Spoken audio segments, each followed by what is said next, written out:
Hello everyone, आजच्या दिवसाची सुरुवात झाली हे पोहे बनवण्यापासून. या साईडला फोडणी दिली पोह्यांना आणि पोहे बनवून घेतले. आणि राजवीरही माझ्याजवळच पोहे खायला बसलेला होता. मला बरं नव्हतं म्हणून मी बेडवरच घेतलेले होते पोहे खायला, तर मला एकटं वाटावं नाही म्हणून तोही माझ्याजवळ पोहे खायला आला. आणि असं पोहे खाता खाता आम्ही दोघांनी मस्त गप्पा वगैरे केला. त्यानंतर काहीतरी हलकं सलकं खायचं म्हणून मी मुंगाची डाळ या साईडला धुवून घेतली आणि गिलक्याची भाजी मुंगाची डाळ टाकून करायची होती. मुंगाची डाळ आणि गिलके इकडे धुवून घेतले आणि एका साईडला फोडणीची तयारी केली. इकडे मी लसूण आणि चटणी कुटून घेतली आणि लसूण आणि चटणीची अशी छान सिंपल अशी फोडणी दिली आणि त्यामध्ये गिलके आणि जे धुतलेले गिलके होते आणि मुंगाची डाळ होती त्यांना टाकून असं छानपैकी कलसून घेतलं, परतवून घेतलं आणि त्यामध्ये चवीपुरता मीठ टाकलं आणि त्यानंतर मी झाकण वगैरे ठेवून त्या भाजीला छानपैकी अशी वाफ दिली गॅसवर. आज काहीतरी सिंपलच खायचं होतं, बरं नसल्यामुळे हलकंच हलकंच केलं काहीतरी. मग तर मुंगाची डाळ छानही असते, पचायला हलकी असते आणि गिलकेही छान असतात. तर इथं माझी रेडी झाली गिलके आणि मुंगाची डाळ घालून. भाजीचा वास असा खमंग असा सुटलेला होता आणि सिंपल अशी भाजी होती. तर मी इथं जेवायला ताट वगैरे केले. तर पहिला ताट मी केला आणि तो देवाला उपार दाखवायचा होता. तर हा उपाराचा ताट इथं रेडी झाला आणि तो देवाला उपार म्हणून दाखवला. आणि जो उपार असतो आम्ही देवाला दाखवतो तो आम्हीच खात असतो, तो उपार आपल्यालाच खायचा असतो. आणि संध्याकाळी तर झालेली होती, 5-5:30 झालेले होते. राजवीचं केव्हाचं चाललं होतं मला बाहेर खेळायला जायचं, पण ऊन खूप असतं त्यामुळे थोडी सावली आल्यावर मग मी त्याला बाहेर काढते. तर त्याला असं बाहेर खेळायला काढलं आणि मलाही छान वाटत होतं. तर तो इकडे सायकलवर इकडे तिकडे खेळत होता, उड्या मारत होता. तितक्यात माझं लक्ष गेलं झाडांकडे. तर मी घरातून पाणी घेऊन आली झाडांना टाकायला आणि राजवीरचं खेळणं चालूच होतं इथं एका साईडला. आणि मी एका साईडला बघितलं की झाडं खूप कोरडी झाली आहेत. आणि इथं माझं नारळाचं झाड तुम्ही बघू शकता.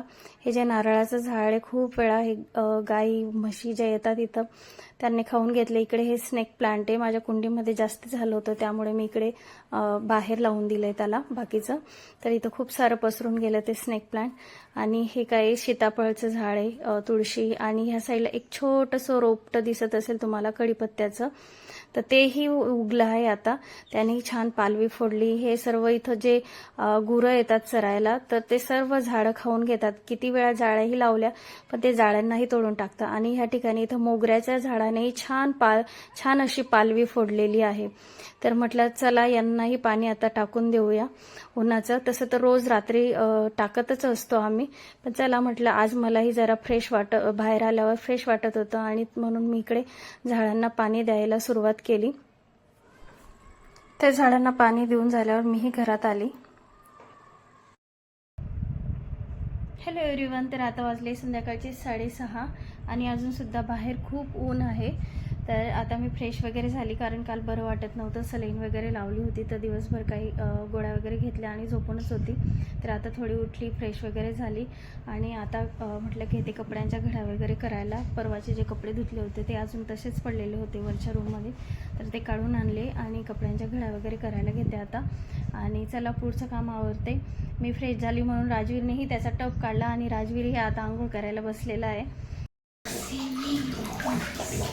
राजवीरचं आता इथं स्विमिंग चाललंय. राजवीर मस्त टपमध्ये खेळतोय. पुढे सरक ना, दिसत नाही तू.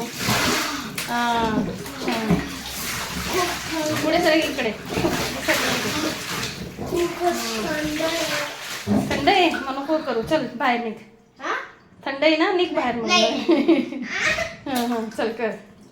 राजवीर मस्त इथे खेळतोय आता टबमध्ये पाणी टाकतोय. आता संध्याकाळचे वाजले 6:27 झाले आणि राजवीर आता एन्जॉय करतोय. हा टब राजवीरला आम्ही 2-3 वर्षापूर्वी घेतलेला होता.